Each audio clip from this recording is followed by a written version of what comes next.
1,000 others seriously injured. Congo issued a plea for international help Monday as soldiers began recovering bodies from an area devastated by huge explosions at a munitions depot.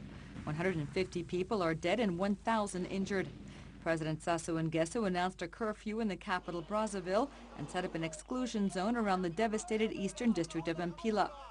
Thousands of people thronged Mpila's streets for news of relatives and to pick over what remained of their homes. The government said an electrical short circuit likely caused a fire, which triggered a series of blasts so powerful that they devastated the surrounding area. Brazzaville's hospitals have been overwhelmed by the influx of victims, with hundreds of injured crowded into corridors. Neighboring DR Congo is sending 20 medical specialists, as well as equipment and medication, to Brazzaville. France and Morocco said they would send emergency medical aid, while the World Health Organization and Doctors Without Borders were also active. On Sunday, the Congolese president said military barracks will be located outside the capital in the future. Well, recent clashes between Ugandans and Southern Sudanese along their common border have heightened fears of a potential outbreak of full-scale war. The tit-and-tat violence on either side of the border has both the people of Uganda and South Sudan worrying about their safety. Let's look at this CFI report for more on that. Out between Ugandans and South Sudanese nationals here in Moyo, a Ugandan town near the border with South Sudan. But the dispute has escalated in recent days. Some Ugandans claim that the actions of a few are now tainting all South Sudanese in the eyes of local Ugandans. This weekend, the homes of several South Sudanese nationals were burnt down. Dozens of people were hospitalized. Yesterday, when the chaos started, students from a neighboring school came to me, and they asked whether I was Sudanese. They said we should run to safety. We ran and hid in the nearby village. The South Sudanese are targeted because of the treatment of Ugandans on the other side of the border. South Sudanese authorities had earlier detained 9 Ugandan parliamentary members for illegal entry into the country. Local authorities have tried since to reassure the public. We have enough security personnel around. We have deployed everywhere in town here. Even there's patrol from the border up to Moyo town to ensure that peace is there. Many shops in Moyo owned by South Sudanese remain closed and police presence remains high. Uganda, like neighboring countries, hosts tens of thousands of South Sudanese nationals. Israeli Prime Minister Benjamin Netanyahu is meeting U.S. President Barack Obama in Washington. The two leaders are expected to focus their discussions on Iran's nuclear program. Meanwhile, President Obama Sunday addressed the convergence of the powerful Jewish lobby group AIPAC, maintaining his stance on Iran's developing nuclear program. He called for a diplomatic solution to the impasse, but added all options are on the table to stop the Islamic Republic developing a nuclear bomb. Barack Obama did not wait for his meeting on Monday with Israeli Prime Minister Benjamin Netanyahu in Washington to make clear his position on the Iranian nuclear program. Moving forward. Speaking at a major dinner of the American Jewish pro-Israel lobby group AIPAC, Obama said he wants to continue focusing on economic sanctions and on diplomacy to prevent Iran from producing nuclear weapons. For the sake of Israel's security, America's security, and the peace and security of the world, now is not the time for bluster. Now's the time to let our increased pressure sink in and to sustain the broad international coalition we have built. Israel, however, does not want Iran to go nuclear and does not believe in diplomacy nor in economic sanctions against Iran. Netanyahu government officials have been dropping hints for several weeks that Israel could act alone as long as there is still time. The Israelis want clear political and military backing from the Obama government. I've just had the opportunity to hear the president's speech. I very much appreciated the fact that President Obama reiterated his position that Iran must not be allowed to develop nuclear weapons and that all options are on the table. Most important of all, I appreciated the fact that he said that Israel must be able to defend itself by itself against any threat.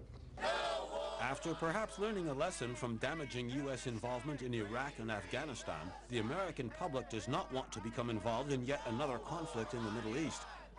And so 8 months from U.S. elections, Barack Obama must avoid another war in the Middle East. But what to do if key allies such as Israel and even Saudi Arabia decide to take action against Iran? Well timed now. Well timed now. Well timed now. Well timed now.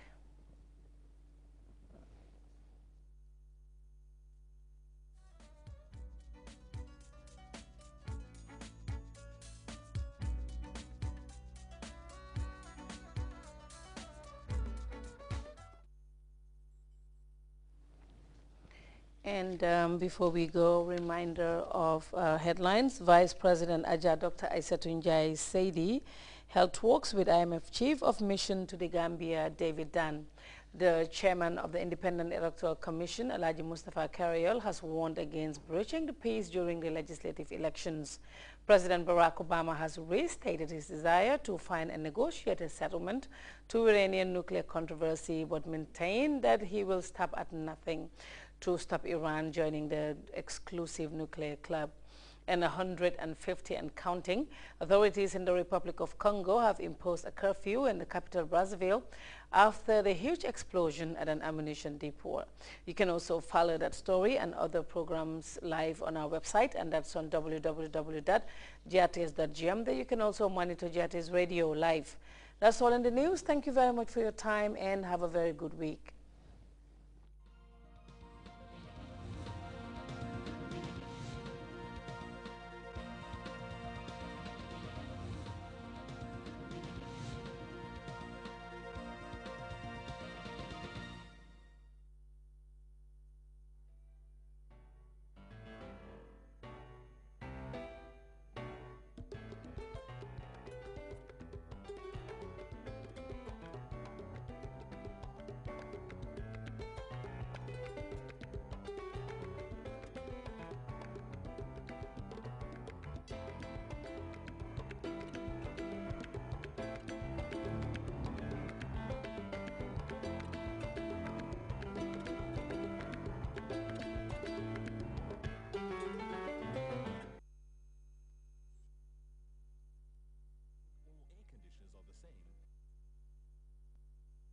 Here's a demonstration. This is a cheap air conditioner. Here, it's a standard air conditioner. Not bad.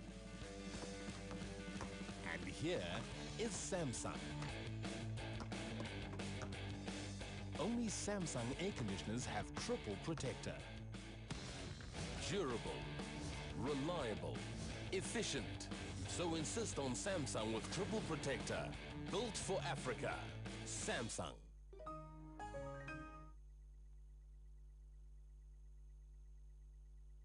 Welcome to another edition of the Q Time Show right here on GRTS. On today's show, we're looking at football. And of course, all of you know that QCell gives you the most comprehensive package when it comes to getting up-to-the-minute updates of your favorite teams whenever they're playing in their league games or in their cup competitions. But of course, what we'll do is to go with a short commercial break right now. But do stay with us. We'll be right back to tell you more about how you can make use of the Q football service. Stay with us.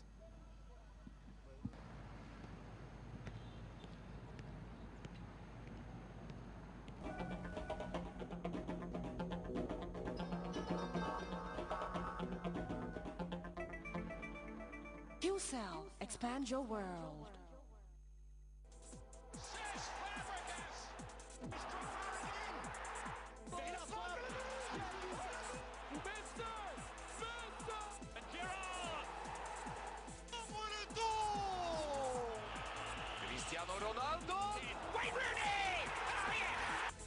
QCell brings you Q Football. With Q Football, you can get up-to-the-minute updates whenever your favorite team is playing in their league or in cup competitions. With Q Football, you can get details of any match that has ended for only $1 by sending your team's name to 411. Just send your team's name by SMS to 511 and receive 1 month's worth of goals, halftime scores and full-time results of your favorite team for only $10 a month. For more information, call customer care on 111.